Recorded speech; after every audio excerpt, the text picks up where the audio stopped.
नमस्कार दोस्तों, मैं सुधांशु शर्मा आज आप लोगों के सामने फिर से हाजिर हूँ एक नई कहानी लेकर। कहानी का शीर्षक है भीगा बस स्टैंड। कहानी के लेखक हैं मेरे अजीज दोस्त अनिरुद्ध वसु जी। घड़ी के लगभग पीले पड़ चुके डायल पर पड़ी हुई बारिश की छींटों को लाइनदार टी शर्ट की बाहों से पोंछकर वक्त देखा था मैंने। लगभग रात के 11 बजने को थे। मयूर विहार डाउन 611 डीटीसी शायद 15 मिनट में साउथ एक्सटेंशन बस स्टैंड पर लगने वाली थी। दिल्ली में वेस्टर्न डिस्टर्बेंस का दौर था और दिसंबर महीने में पड़ रही बारिश सड़कों को उस वक्त लगभग सुनसान कर चुकी थी। मैं ठिठुरते हुए बस स्टैंड की शेड पर पहुंचा। पिट्ठू बैग को सीट पर रखकर सबसे पहले मैंने अपने गीले बाल पोंछे थे। बर्फ सी ठंडी बारिश की बूंदें गर्दन के पिछले हिस्से से होते हुए पीठ के निचले हिस्सों के रास्ते तलाश कर रही थी और लगभग उसी वक्त दिमाग को पिघला रही थी। और मैं अपनी दाईं तरफ के रास्ते पर टकटकी लगाए बस का इंतजार कर रहा था। 5 ही मिनट बीते होंगे बस का और साथ ही दिल्ली के व्यस्त ट्रैफिक का सड़क पर नामो निशान न था। मैंने अपने अनमने मन से अपना मोबाइल निकाल लिया था और अक्सर ऐसी सी परिस्थितियों में लोग जो किया करते हैं बेफजूल की नेट सर्फिंग, बस वही करना मैंने भी शुरू कर दिया।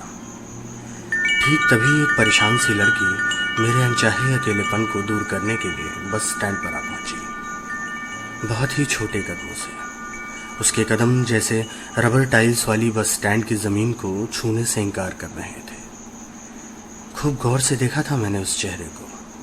उसके घुंघराले खुले बाल बारिश की बूंदों से और खिल रहे थे। बालों के छोर से टपकती बूंदें उसके नीले रंग के कॉटन के कुर्ते को हल्के हल्के भिगो रही थी। उसकी बड़ी डोरदार आंखों में स्पष्ट असमंजस के भाव तैर रहे थे और जैसे वो आंखें चीख चीख कर मदद की मांग कर रही थी। ठीक तभी उसकी वो उदास निगाह मेरी आंखों से जा टकराई। घबराहट और हड़बड़ी में अपनी निगाह हटा ली थी मैंने। आज इतने सालों बाद भी जब वो नज़र याद आती है तो पछतावा होता है अपनी निगाह हटाने पर। अभी भी मैं अपने मोबाइल में व्यस्त होने का ढोंग करने लगा, पर बहुत अंदर कहीं मुझे कुछ नकोट रहा था शायद। धीरे से अपनी आंखों के किनारों से मैं फिर से उसे देखने लगा था, जो बिल्कुल अनजान होते हुए भी मुझे किसी उपन्यास की अबूझ पात्र सी लग रही थी। उसकी काली जीन्स टखनों के ऊपर तक भीग चुकी थी और लाल हरे नक्काशी वाले भूरी सैंडल कीचड़ में पूरी तरह से सनी हुई थी। हिम्मत करके मैंने निगाह थोड़ी सी और ऊपर उठाई।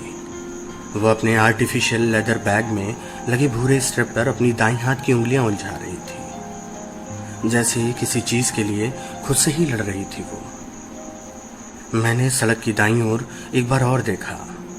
बस कहीं नहीं थी, पर इस बार बस के ना आने पर न जाने क्यों इतना सुकून मिला था दिल को। बेढंगे दिखावे से अपने फोन से खेलते हुए मैंने बड़ी हिम्मत से उसे फिर से एक बार देखा था। अपनी फैंसी घड़ी में वक्त देखते हुए अपने मखमली होंठ चबा रही थी वो। मेरे अंदर का कौतूहल जैसे उबलने लगा था। मैं सोच रहा था कि उससे बात की शुरुआत कैसे करूं। उस दिन मानव मन की एक अचूक विशेषता का अनुभव हुआ था मुझे। मनुष्य हर समस्या के निवारण के लिए कई पहलू ढूंढ लिया करता है शायद। बस ऐसे ही एक पहलू के चक्रजाल में फंसकर मैं खड़ा हुआ।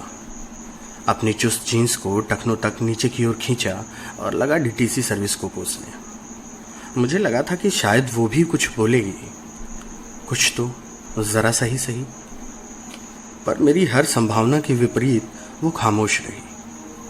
उसकी निगाहें जैसे सड़क पर कुछ ढूंढ रही थीं, कभी दाएं कभी बाएं। हर बीतते हुए पल में उसकी बेकरारी बढ़ती जाती थी और उस भूरे बैग के स्ट्रप पर फंदे भी। मैंने मन ही मन तय कर लिया था, अब तो आर हो या पार। खड़ा तो मैं था ही। अपने पुराने काले रंग के पिट्ठू बैग को अपने दाएं कंधे पर टांगकर बिल्कुल शाहरुख के अंदाज में बोलने वाला था मैं।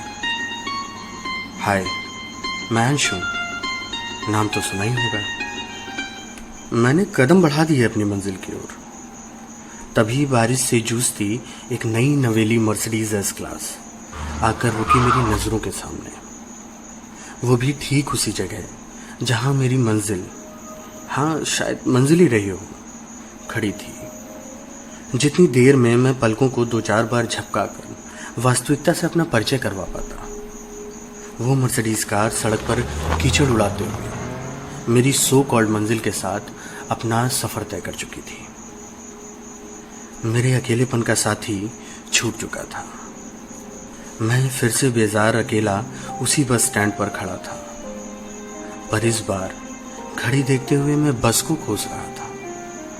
मुझे शायद बहुत कुछ जानना था, उसकी फंदे बनाती उंगलियों के बारे में, उसके कसमसाते होठों के बारे में, उसकी बेपरवाह जुल्फों के बारे में और उसकी उन अबूझ आंखों के बारे में।